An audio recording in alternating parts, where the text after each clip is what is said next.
Ada satu pertanyaan, dari sebatas orang Sunda dengan kolonial itu kapan? Pada peristiwa apa? Kalau teman-teman di Jawa itu memakai perang Jawa 1825 sampai 1830 sebagai garis batas pribumi dan kolonialisme.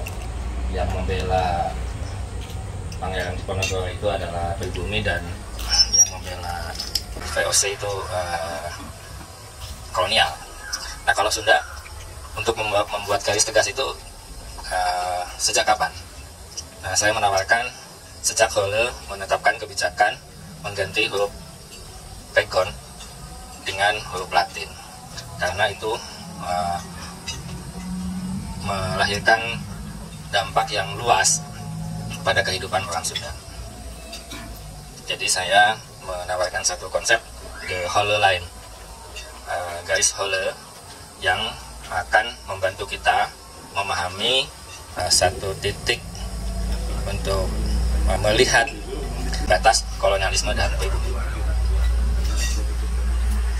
Kebijakan Hole ini masuk ke dalam berbagai aspek. Ada pendidikan, dia menginisiasi sekolah menak 1860, kemudian dia merintis perkebunan waspada. Tentu sebelumnya juga sudah ada yang memulai, tetapi dia mendorong juga dari kebijakan ini munculnya para juragan kebun pribumi, dan itu muncul nanti tahun 30-an. Juragan kebun pribumi yang sudah melakukan ekspor impor pada tahun 30-an. Contohnya misalnya Haji Une Junaidi dari Manonjaya. Tahun 32 dia bisa membeli koran pemandangan. Nah, sehingga setelah dia kelola, koran pemandangan itu adalah koran dengan manajemen terbaik sampai hari ini. Belum ada yang menyaingi. Buktinya apa? Buktinya adalah setiap Soekarno, Hatta, Muhammad Yamin itu menulis di situ, itu satu kali tulisan honornya tidak hanya 2,5 juta, tapi cukup untuk hidup 1 bulan. Jadi kalau Hatta itu menulis, maka honornya itu hidup untuk 1 bulan. Kemudian kalau pelanggan meninggal, maka ahli warisnya tetap berlangganan sampai dia juga meninggal. Jadi misalnya si suami langganan, nanti meninggal, maka diwariskan ke istrinya. Luar biasa lah itu. Nah, ini dia hidup dari perkebunan. Haji Une ini yang kemudian mendirikan Unisba. Ini yang mungkin teman-teman di Unisba juga banyak yang tidak tahu. Tahunya yang mendirikan Unisba itu Haji EZ Mutakin.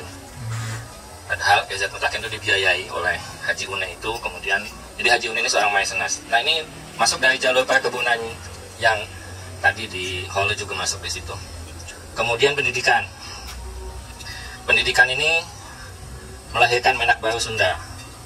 Karena orang Sunda menjadi modern itu melalui pendidikan lalu organisasi. Salah satu produk terbaik dari pendidikan Hindia Belanda ini, karena tadi diawali dengan sekolah Menak itu, adalah Paguyuban Pasundan. Jadi di Paguyuban Pasundan itu terjadi mobilitas vertikal. Bagaimana yang tadinya bukan siapa-siapa masuk Paguyuban Pasundan dan sekarang menjadi elit Sunda. Pertemuan elit Sunda tidak akan sah jika tidak ada perwakilan Paguyuban Pasundan. Kalau tidak mengundang Paguyuban Pasundan, diulangi lagi pertemuannya supaya ada pertemuan yang melibatkan Paguyuban Pasundan. Itu salah satu keberhasilannya. Dan Paguyuban Pasundan ini menjadi satu bukti, atau artinya satu proyek Hole yang berhasil, yang menurut saya bahwa orang Sunda itu bisa kok mengorganisasikan dirinya. Nah, tapi saatnya tadi sekolah, kemudian berorganisasi. Orang Sunda juga mengorganisasikan dirinya dalam koperasi. Koperasi pertama itu lahir di Bandung, di Ciparai, namanya Itiguri, itu tahun 29.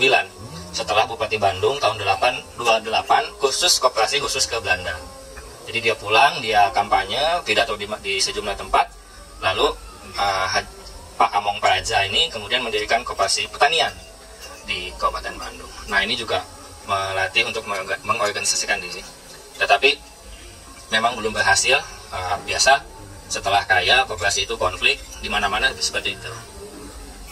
contoh sukses koperasi yang paling berhasil sampai hari ini melalui pendidikan dan organisasi juga, itu baru kita lihat misalnya di KPBS Pangalengan.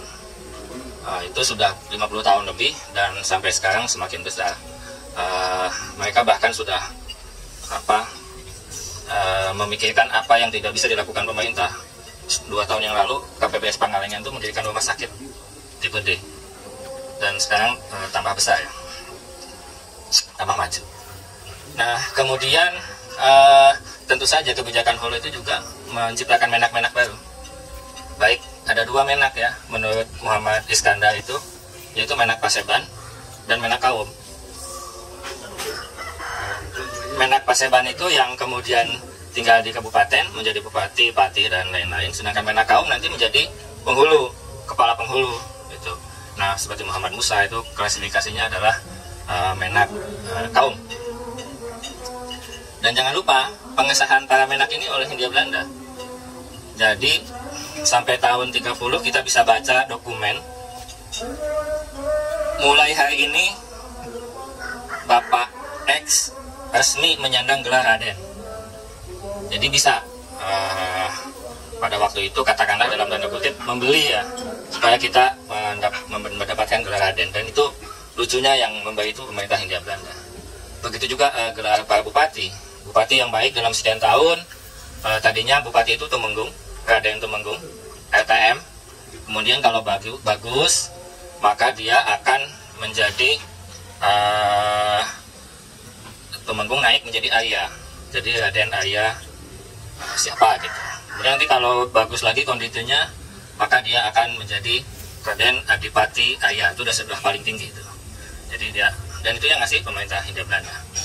Mau nggak mau ya, pada satu titik elit kita memang ditentukan oleh pemerintah Hindia Belanda. Nah, kebijakan Holo itu tentu tidak mengakomodasi semua orang Sunda. Ada juga orang Sunda yang tersisih. Ini kan sudah dijelaskan ya, katakanlah yang di tengah itu jadi elit karena perkebunan, karena pendidikan, lalu karena jalur menak ya. Itu ada 3 itu. Kemudian ada juga yang tersisih. Menurut saya yang tersisih adalah kelompok Islam yang Holo sangat takut dengan fanatis Islam itu. Kemudian yang kedua adalah kelompok adat.